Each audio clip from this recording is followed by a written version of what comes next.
தமிழக மக்கள் அனைவருக்கும் ஒரு இனிய சிறப்பான வணக்கத்தை நான் தெரிவிச்சுக்கிறேன். உடனுக்குடன் வானிலை தொடர்பான விவரங்களை பெற மறக்காம நம்ம யூடியூப் சேனல் பக்கத்தை சப்ஸ்கிரைப் அப்படியே கூடவே லைக் பண்ணி விட்டுருங்க. இன்றைக்கான தேதி பார்த்தீங்கன்னா ஜனவரி 15/1/2025 ஆகிறது. நம்ம தமிழகத்தில் அடுத்தடுத்து வரக்கூடிய நாட்களில் பார்த்தீங்கன்னா குளிர்காற்று சற்று அதிகமாக வீசும், பனிப்பொழிவும் குறைவாக காணப்படும். அதாவது வரக்கூடிய ஜனவரி 27ஆம் தேதி வரைக்கும் மூடு பனி அதிகமாக இருக்காது, கொஞ்சம் குறைவாக இருக்கும். ஏன்னு கேட்டிங்கன்னா ஜனவரி 17, 18, 19 ஒரு 20ஆம் தேதிக்குள்ளே ஒரு வலுவான சிஸ்டம் நம்ம தமிழ்நாட்டு நெருங்க போகுதுங்க. அந்த நிகழ்வு அதிகமான ஒரு மழைப்பொழிவு கொடுக்க போகுது. அந்த ஒரு நிகழ்வு எப்போதுமே நெருங்கிச்சுன்னு வச்சுக்கோங்களேன், பனிப்பொழிவு இருக்காது, குளிர்காற்றும் குறைஞ்சிரும். அப்போ என்ன ஆகும், மழை மட்டும் அதிகமாக கொடுக்கும். இப்போ தெளிவாக சொல்லணும்னா 27ஆம் தேதி வரைக்கும் நம்ம தமிழகத்தில் வடக்கு பகுதி, வட மாவட்டம், வட உள் மாவட்டம், நெல்லூருக்கு வடக்கே வேணால் மூடு பனி அதிகமாக இருக்கும். ஆனால் நம்ம தமிழகம் முழுவதும் வரக்கூடிய நாட்களில் மூடு பனி குறைவாக காணப்படும். அந்த சிஸ்டம் நெருங்கும் பொழுது மூடு பனி இருக்காது, மழையும் இருக்கும், பனியும் இருக்கும், லேசான பனிப்படும் இருக்கும். ஆனால் அதிகமாக ரொம்ப கடும் குளிர்லாம் இருக்காதுங்க. குளிர் இருக்கும், குளிர் காற்று வீசும், அது ரொம்ப இருக்கான்னு சொல்கிறேன் நான். என்ன சொல்கிறேன், அதிகமாக இருக்காது. ஆனால் கண்டிப்பாக இந்த வரக்கூடிய அந்த 17ஆம் தேதிக்கு மேலே ஒரு வலுவான நிகழ்வு நம்ம தமிழகத்தில் இலங்கை அருகே வரப்போகுது. அந்த சிஸ்டம் நெருங்கும் பொழுது அதிகமான மழைப்பொழிவு கொடுக்க போகுது. வட மாவட்டங்கள் வரைக்கும், நெல்லூர் வரைக்குமாவது எட்டி பிடித்து மழை கொடுக்கும். ஆனால் கண்டிப்பாக டெல்டா, தென் மாவட்டம், இலங்கை டெல்டா மாவட்டங்களுக்கும், தென் மாவட்டங்களுக்கும், உள் மாவட்டங்களுக்கும் அதிகமான மழைப்பொழிவு காத்திருக்கிறது. எனவே அறுவடை விவசாயிகள் கவனமாக இருங்க. அதாவது நாளை மறுநாள், அதாவது 16, 17ஆம் தேதிக்குள்ளே டெல்டா மாவட்டம் மற்றும் தென் மாவட்டம் நம்ம தமிழகத்தில் இருக்கக்கூடிய அனைத்து அறுவடை விவசாயிகளும் உங்களுடைய அறுவடை பணிகளை தொடருங்க. அதாவது நான் 10ஆம் தேதி, அதாவது நான் ஜனவரி 18ஆம் தேதி பண்ணிக்கிறேன், 19ஆம் தேதி பண்ணிக்கிறேன் அப்படிங்க தள்ளிப்படக்கூடாது. எனவே முடிஞ்ச வரைக்கும் சீக்கிரமாக, இப்போ நெல் வந்துருச்சுன்னா, நெல் இப்போ அறுக்கிற நிலைமைக்கு இருக்குது அப்படின்னா சீக்கிரமாக பண்ணிடுங்க.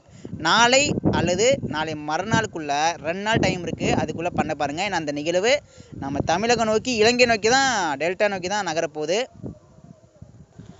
எனவே அறுவடை விவசாயிகள் உங்களுடைய அறுவடை பணிகளை செய்வதற்கு ஆயத்தமாயிருங்க. அதாவது தள்ளி போடாதீங்க. அதாவது அடுத்த வாரம் பண்ணிக்கலாம், இல்லை இது இன்னும் இப்போ நெல் வந்துருச்சுன்னா, அதாவது நெல் இப்போ அறுக்கிற நிலைமைக்கு இருக்குது அப்படின்னா நீங்கள் தயவு செய்து அறுத்துடுங்க. அதாவது இப்போ மழை வந்துச்சுன்னா இந்த சீசன்லாம் இப்போ பார்த்தீங்கன்னா அறுக்கிற வயல்லாம் பார்த்தீங்கன்னா இப்போ எல்லாமே நெல் வந்துருச்சு. ஸோ இப்போ அந்த மழை பெய்யும் பொழுது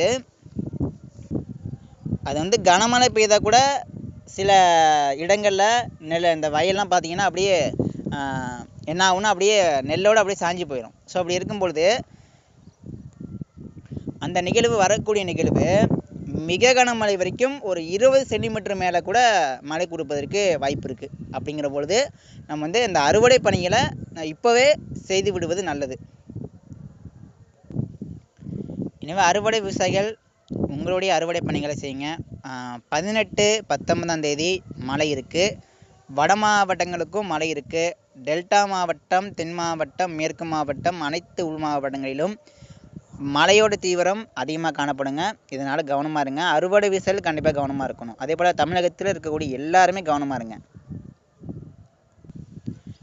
அதாவது கேட்கலாம், சார் மழைப்பொழிவு பாதிப்பு ஏற்படுத்துமா, எந்த அளவிற்கு மழை தீவிரம் இருக்கும் அப்படின்னு கேட்டிங்கன்னா, இது எல்லாருமே கேட்கக்கூடிய கேள்வி தான். அதாவது அந்த சிஸ்டம் நெருங்கும் பொழுது, அதாவது குறிப்பாக 18, 19ஆம் தேதி, 17ஆம் தேதிக்கு மேலே பார்த்தீங்கன்னா அந்த நிகழ்வு 18, 19 ஒரு 2 நாள் தான் டைம். அந்த 2 நாளில் பார்த்தீங்கன்னா ஒரு இரவு முழுவதும், அதிகாலை முழுவதும், அதாவது ஒரு 48 மணி நேரம் மழை இருக்குங்க.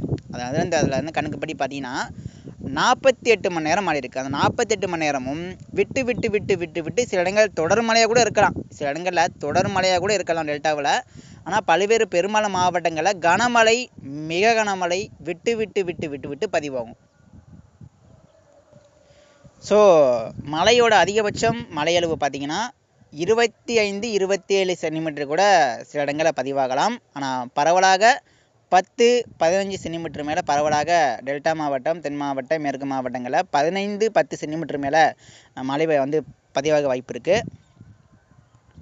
நான் வந்து ஒரு ஒரு கணக்கு தான் சொல்கிறேன். ஆனால் அதுக்கு மேலே கூட மழை அளவு தாண்டலாம். அதுக்கு மேலே கூட இந்த மேகங்கள் அடர்த்தி, குளிர்காற்று, ஈரப்பதம் இந்த காற்று எந்த இடத்துல அதிகமாக சந்திக்குதோ அது திடீரென்று கூட மாறலாம். எனவே மழை அளவுகள் பார்த்தீங்கன்னா நான் வந்து ஒரு எடுத்துக்காட்டாக 27 சென்டிமீட்டர் சொல்கிறேன். அதுக்கு மேலே கூட தாண்டுவதற்கு வாய்ப்பு இருக்குது. எனவே இதனால் நம்ம எல்லாருமே கவனமாக இருக்கணும். டெல்டா மாவட்டங்கள் எடுத்துக்கிட்டிங்கன்னா நாகப்பட்டினம், வேதாரண்யம், காரைக்கால், அதே போல் திருவாரூர், தஞ்சாவூர், புதுக்கோட்டை, அரியலூர், பெரம்பலூர் மற்றும் திருவாரூர், வேதாரண்யம், அதிராமப்பட்டினம் ஒட்டுமொத்த டெல்டா மாவட்டங்களிலும் மிக கனமழைக்கான எச்சரிக்கை இருக்கிறதுங்க. அது டெல்டா மாவட்டங்களில் அந்த சிஸ்டம் நெருங்கும்பொழுது மிக கனமழைக்கான எச்சரிக்கை இருக்கிறது.